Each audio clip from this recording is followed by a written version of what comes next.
यानंतर बातमी पुण्यातून आहे। पुण्यात शिवसेना नेते रवींद्र धंगेकर आणि भाजप खासदार मुरलीधर मोहोळ यांच्यातला वाद आता टोकाला गेलाय। रवींद्र धंगेकर यांनी आपल्या एक्स पोस्टवरील शिवसेनेचा लोगो हटवलाय आणि त्याऐवजी सत्यमेव जयते पुणेकर फर्स्ट अशा उल्लेखाचा फोटो त्यांनी ठेवलाय।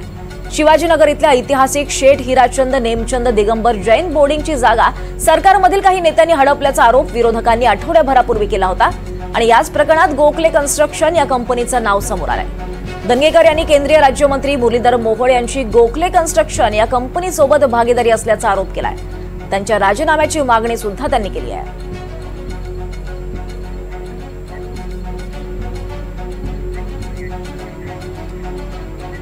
दरम्यान या व्हिडिओवरून आणि हटवलेल्या शिवसेनेच्या लोगोवरून धंगेकरांनी स्पष्टीकरण दिलंय। तर धंगेकरांसमोरचे पर्याय काय आपण पाहूयात। तर फायदा काय, काँग्रेसमध्ये परत जाण्याचा फायदा काय होणार आहे? तर पुण्यातल्या स्थानिक राजकारणात फायदा होईल।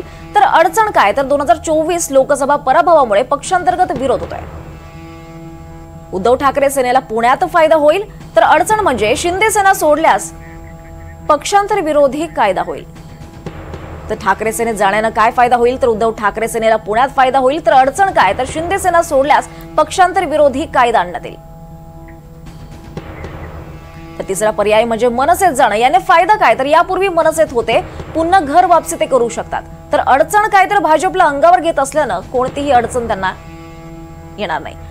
दरम्यान अजित पवारांच्या पक्षात जाण्यानं फायदा काय? तर अजित पवारांच्या पक्षात गेल्यास महायुतीत असल्यानं तिथे गेल्यास फायदा होईल। तर अडचण काय? तर धंगेकरांची आक्रमक इमेज अजित पवार गटाला सूट होणार का, हे सुद्धा पाहावं लागेल।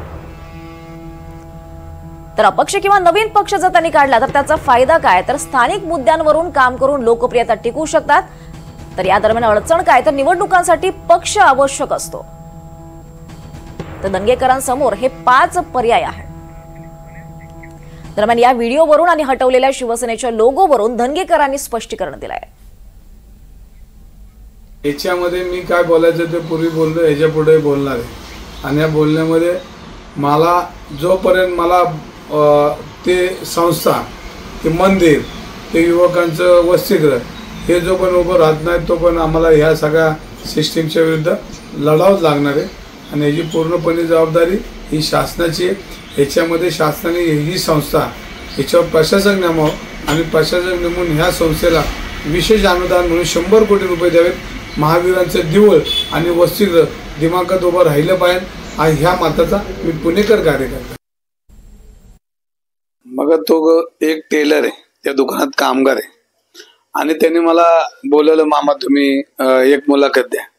आणि जर गोरगरीब मुलगा युवक जर त्याच्याकडे 4 टेलर शिवायला लोक येत असतील आणि त्याच्यामध्ये तो म्हणला तर आपण दिले, आणि तो त्याला 2 गिरायकं मिळत असेल तर आनंद आहे। कारण या काही युवकांना आपण नाही नोकरी देऊ शकत, पण त्याला व्यवसायाला आपल्या शब्दामध्ये 4 व्यवसाय 4 ग्राहक मिळत असेल तर गैर काय?